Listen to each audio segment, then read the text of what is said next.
looks for his entry is Manchester's Murphy. Nice axe kick. 30 seconds to work. Let's see what Brazil can do. That's important. You're having so much success on the feet. Oh, what a body shot! That could be enough. What a comeback! He gets his first win in the UFC. Jafel Filho. What a way to start the night. He's still hanging in there. He's eating shots. He's taking knees. He could be close to being finished. Anyway, whatever. On we go. Joel Alvarez. This is really high level stuff. Oh, what happened? Headbutt? Oh, no. They said it's legal. Well, it's not looking good. Let's see how bad this. I mean, that's right on the back of the head, right behind the ear. That should have been stopped and given time for Gaethje to recover for sure. Yeah, he's going to kick off the fence. Cage, yep. There it is, nicely done. And get back up quick. There it is. Oh, he's wobbly. Oh, Can he survive? Do you want a slug or not? Because I'm the slug or not. Let's go. and they're sharp elbows. Using the sharp points. 20 seconds. Referee taking a good look. Some of the best crowds, if you're here as a fan, as you're here as a fighter, it doesn't matter. Listen to that noise. Let's go, London! The top of the heavyweight picture is electric right now. A lot of fun matchups. One thing we know about Tom Aspinall, he's very quick for a heavyweight. Oh, nice elbow. There it is. Big shame. It's a fairy tale return to Tom Aspinall.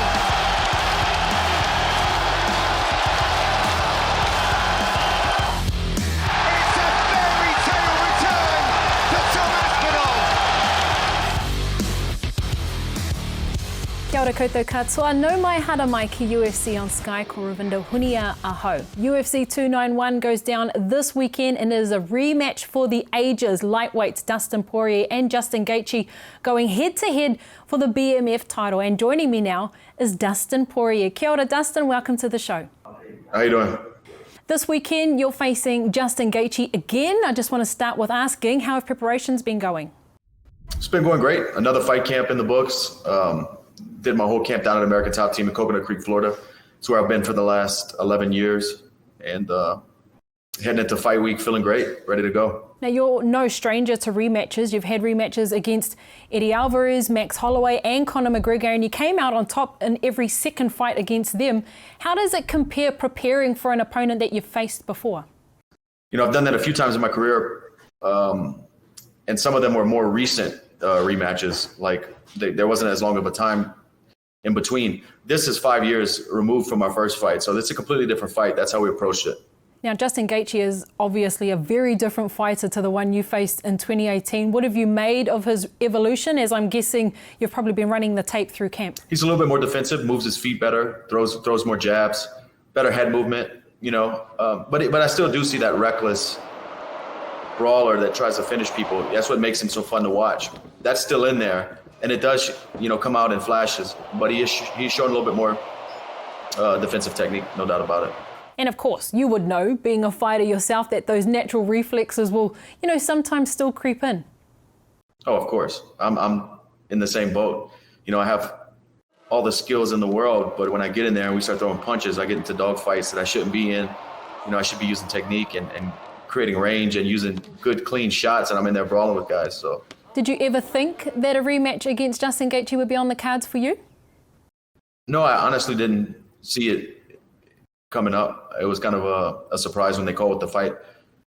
But I'm excited about it. You know, he's a dangerous fighter. Those are the kind of fights that get me up in the morning. That's why I agreed to do it. The BMF title, the Baddest Mother F title, you can say it in its full glory if you would like to. But do you think that's a fair representation of who you are as a fighter? Yeah, just look at my track record and the fights that I put on and the fight of the night bonuses I've got. And, you know, same with Justin. Look at his track record. When you got, it's a head-on collision between two guys who do nothing but try to finish their opponents.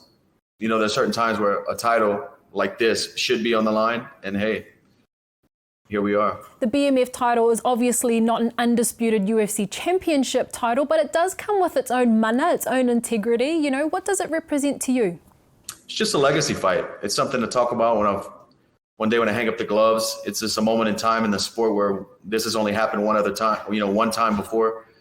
So it's just a legacy fight. That's what it is for my career. The original BMF holder was Jorge Masvidal, who of course has been your longtime training partner at American Top Team. Thinking back to when he captured the belt, what did you think about it? I was excited for him. I've been training with him for a decade, and to see where his career has come to and the superstar he became over the years in the sport, I'm just happy for the guy because he's a hard worker and he puts the time in, and he stayed true to the path and kept scrapping and became a superstar. And of course, how cool would it be to keep that title at American Top Team? Of course, yeah. Put it in the trophy case next to the other. Well, that's right. You were once upon a time the interim lightweight champion. Does a win here guarantee you the next title shot? For sure. I think this is a number one contenders fight. I mean, we're number 2 and number 3. Number 1 is fighting for the belt next. The winner of whoever comes out of this with his hand raised is fighting for that belt. In this rematch, Dustin, what are you going to put on display that perhaps, fans haven't seen yet? I want to be even more of a matador than I was in the first fight and I want to get the same result, but do it cleaner and in a more experienced way. You have to buy the pay-per-view and tune in to see, but I want to show all my skills. I've been fighting a long time. I can do it all, and you're going to see that Saturday night. Thank you so much for your time, Dustin. Go well this weekend. Thank you. And going up against Dustin Poirier for the BMF title at UFC 291 is Justin Gaethje, and he too joins us from Fight Week. Justin, kia ora and welcome back to the show. Yeah, awesome. Thank you for having me. No problem at all. Look, you are ranked number 3. Dustin is ranked number 2. I feel like this is the rematch that no fan on planet Earth will be missing this weekend. What are you expecting when you step into the octagon this weekend? Oh man, it's always chaos when we get in there. He's a very formidable opponent. I think he's one of the best in the world at this game. He's been doing it for a long time. I'm expecting chaos. I'm going to go in there and try to control the chaos. It's been the name of the game.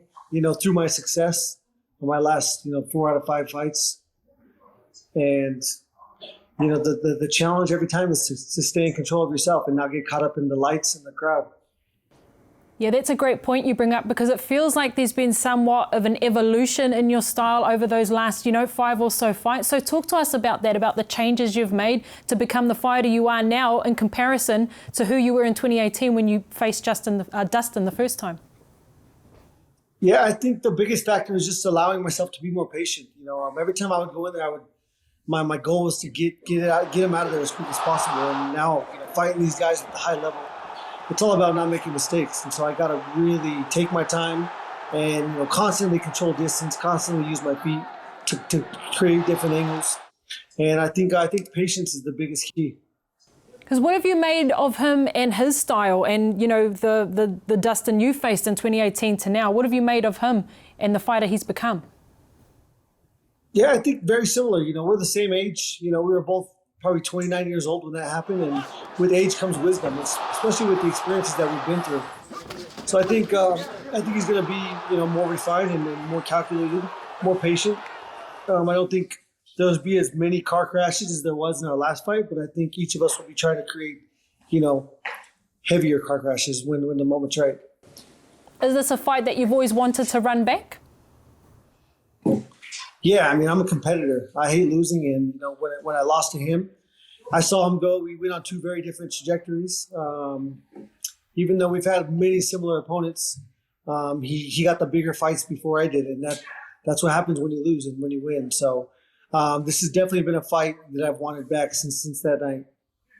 And on the line, of course, is the BMF title, the Baddest Mother F title.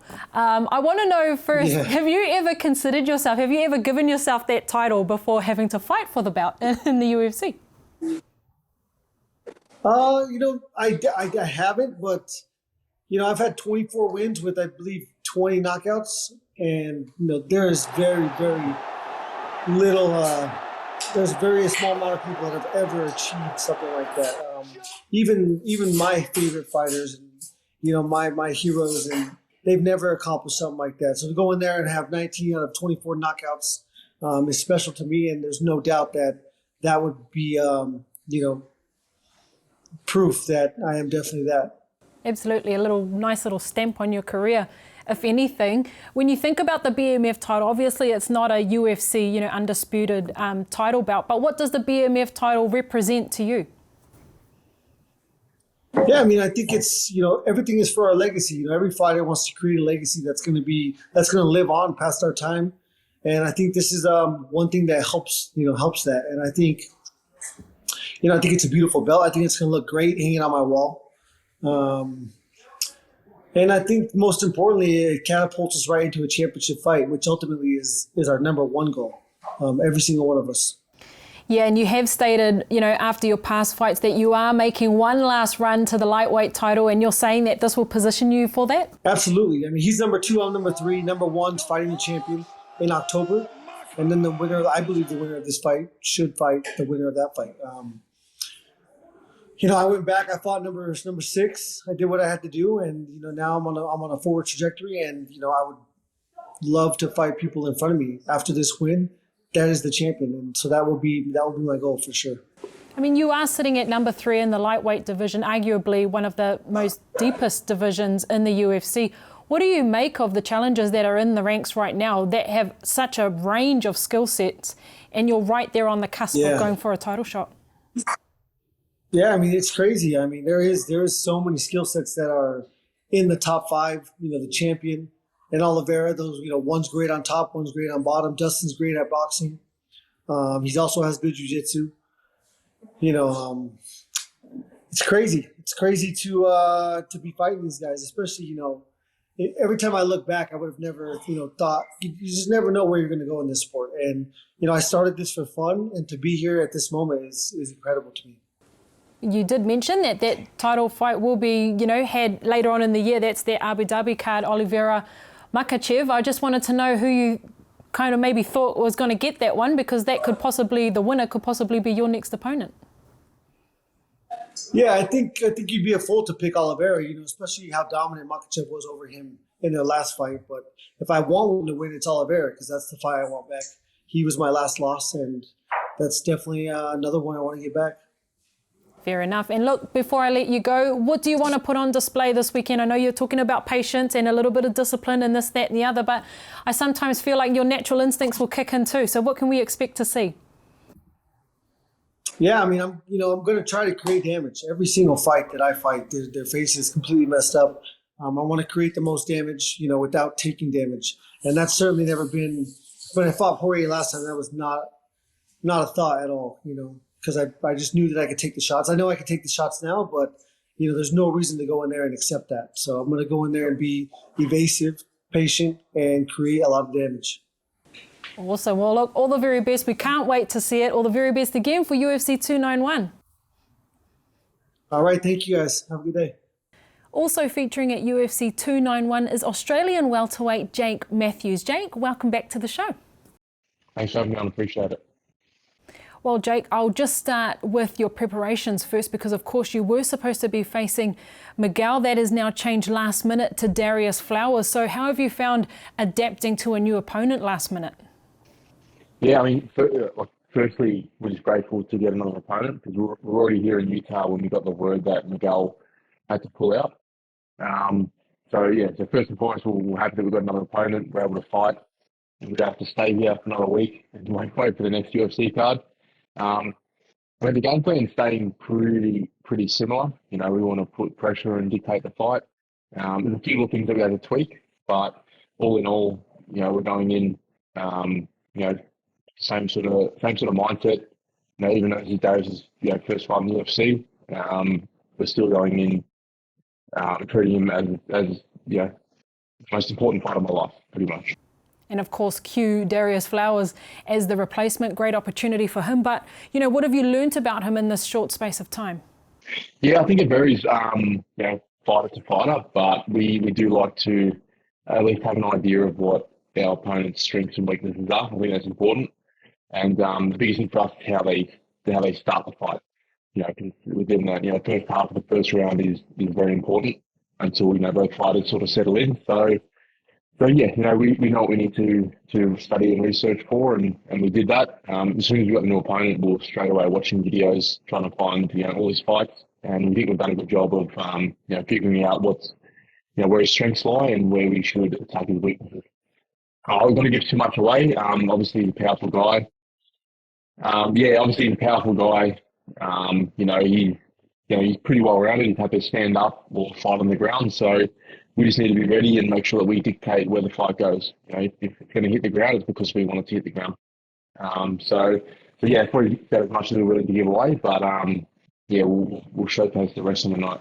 Flowers, of course, coming off a win on Dana White's Contender Series and winning his UFC contract that way. He's making his debut against you. I don't want to use the word pressure, but do you feel a little bit of that, seeing as you are a veteran in the UFC? Again, it comes down to the fighter. Just because his first UFC fight doesn't, I said we're treating it like he's the most dangerous opponent I fought. He's had quite a few fights, whether it's inside or out of the UFC, he's got that experience there. And some guys can step into the UFC on their first fight and just thrive. They don't necessarily get a lot of big lights in the crowd. My first fight in the UFC when I was 19, I went from fighting in boxing rings on small shows onto a big UFC card, and it didn't faze me at all. So it all comes down to the fighter, and we'll see how he handles it on the night. It's great that you can even still compete on this card, seeing as your last fight was in December last year. So, how important was it for you to compete at UFC 291?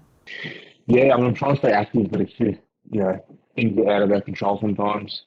Fighters having to pull out with COVID on the day of the fight, to opponent changes, even injuries myself. I was supposed to fight in May. That was the first fight I had to pull out of due to a pretty serious injury. So I'm trying to stay as active as possible. I don't want to have these long, layoffs in between. I would like to fight 3 times a year at least. And hopefully this fight onwards, we do get to stay more active and have more fights. To myself, not to anyone else, just show myself that we can implement the lessons learned from the last fight, And most of that came down to the preparation, not necessarily the day of the fight itself. We had a big win in Singapore, and then for some reason we just took our foot off the gas pedal and relaxed. Just got too comfortable after a big win. So we learned that lesson, and now it all comes down to the prep. And then, if that's all done, then it's just implementing it on the night. So, there's a few things that we implemented for this fight camp. One being fitness, because we are at high altitude. So, if it for some reason does go 3 rounds, I'd like to showcase, my fitness and push the pace in the fight. I'm known for having, a few fight on bonuses, pushing the pace for 3 rounds. So if we have to do that, we'll do that and be ready for it. Well, thank you so much, Jake. Thank you for your time and all the best at UFC 291. Thank you. I appreciate it. Well, Tony, back again. Another big fight, of course, that everybody's looking forward to. I guess, what's the energy? It seems pretty upbeat right now. What's the energy for you ahead of this one? Oh, man, it feels great. I just got back from Big Bear. It was a really good camp. I put on some new muscle. I didn't think I could be possible, but leg day, and I understand why everybody avoids that shit now. Nice. Listen, you're a much-beloved figure in the sport, man. I know there was an arrest in May, and people were kind of worried about you. What's his health like? What's his life like? What can you say about that and kind of where you are overall? Well, I'm going to be real with you. There's a whole bunch of slander and a whole bunch of shit that probably shouldn't have been down, but you know what I mean? There's going to be some lawsuits and some other shit that's going down, so you guys really want to get into it. I've always taken heat from the media. And now I'm telling you guys, which is funny, you want to laugh about it, which is kind of cool, but you guys weren't there. I was there. So I know what the fuck is going on. I pay attention to what I fucking had to do, and I'm going to be real with you. I'm here at UFC 291 because I asked for this fight. Now, I never really asked for fights because I'm always just getting handed shit, or I'm always getting handed shit. I'm cool, though. I'm going to be real with you. I feel really fucking good. I went out there and I trained my ass off. I made it possible because I trusted my team to get me there. I brought my coach in from Grand Valley State University, which has been my coach for 18 years. So he regulated my recovery, regulated my output and everything else we needed to. And we're out there scouting bear. I don't know if you guys see my pages and stuff, but we had a bear that was around our camp, right? And so I ended up deciding to fucking go and track it down. So we found his water hole, we found everything else like that. I'm a hunter, you guys don't really realize that. I started hunting when I was little, but I just don't like to kill shit, I like to track. And Bobby, I utilized this whole entire camp to be like a sniper. You gotta find your in, you gotta find your out, and you gotta have your out, and you have to make sure that you're gonna get the job done. So I'm out there doing my shit right now, and I'm very well conditioned. So if you don't like to hear what I have to say, so fuck you. When you say you're tracking a bear, were you out there like with weapons or anything? Or are you just out there hands and feet and? It's blades and shades. around. I had no AC. I put myself in the worst position possible to go. My camp was really cool. I'm going to be real with you. They had the nicer cabin. Myself and my wife and my kids, we had the one which wasn't so nice because I needed to have that. I needed to get back to Rocky style where I needed that grunge in again. And with the Baron was cool. It wasn't like I wanted to go and hurt him, but I wanted to scout him. I wanted to see how good I was. And I'm pretty good. Found his water table, found his food supply, found out where his route was, found everything that was, and then boom, there he goes. And on our way out, he gave us a little salute. So you said you asked for this fight. Was it you asked for this matchup, or you asked for just like this date, this event? I asked for the fight. I asked for a fight. I want to get back into it, but I want to get back into it wholeheartedly. Last couple of fights, I haven't really been in it. I mean, I'm going to be real with you guys. Trying to impress you is not my forte. I'm going to be real with it. I'm not trying to do that. But when we were preparing for Lee, I was eating slushies that week. You know, when we had Nate was hard to take serious. It was almost like I didn't want to lose, but I'm going to be real. Like, here, take your fucking victory, get the fuck out of here, and go make some money. Bobby Green, veteran of the sport, obviously entertaining style. I mean, what are you expecting? The way you guys match up, it seems like it could be a pretty wild fight in there. I think he's a confused individual. I think he doesn't know what the hell that guy's going to expect from me. You know, that type of guy is kind of that one where you really don't understand it. He texted me on Father's Day, and it said, maybe Bobby Green. I already knew it. I already had his contact. So before, we had the same sponsor from King of the Cage a long time ago. I met him, and he was with his lady. And I had no animosity. He was just cool. And you know, say what's up. And even after his Landon Venata fight, he comes back and he was smiling. I gave him, hey, good job, you know, kind of like that when I was about ready to go walk out of mine.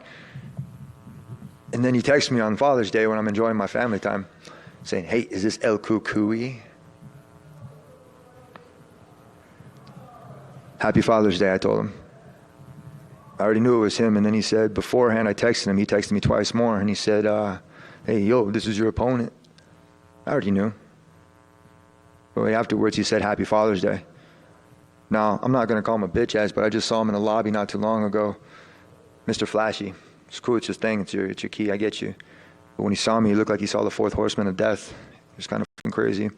And I explained to people, too, when people get quiet, when you walk into a room, it's different when you have to demand presence, but I don't really demand presence, but everybody gets quiet when I walk into a room. That dude was really quiet. Last thing for me, Tony. What does this fight represent for you, right? Because you said you kind of weren't really into the last ones, and you made all the sacrifices and made all the right moves. So what does this win mean for you? I mean, is this about proving something to yourself, to other people? What does this mean for you? No, I want to win. In the last couple of fights, I hadn't been doing that. I've been helping people up, helping them up, trying to help these fighters up and coming. You know, I got a couple boxers, couple MMA fighters I've been looking after. I had to say, you know what, I have to excuse myself for a second. I got to quit helping all these different types of people, and I have to help myself. And the way that you do that is by getting the work, is by getting it done. My coach always says, nobody ever drowned in sweat, which was pretty cool. And I'm going to be real with you. I had to get back to that kind of moment and mentality of it where we were two-time national champions at GVSU, man. I'm going to be real. And I had to realize that what kind of an athlete I am. And I'm going to bring that this weekend. This is what I'm made of. This is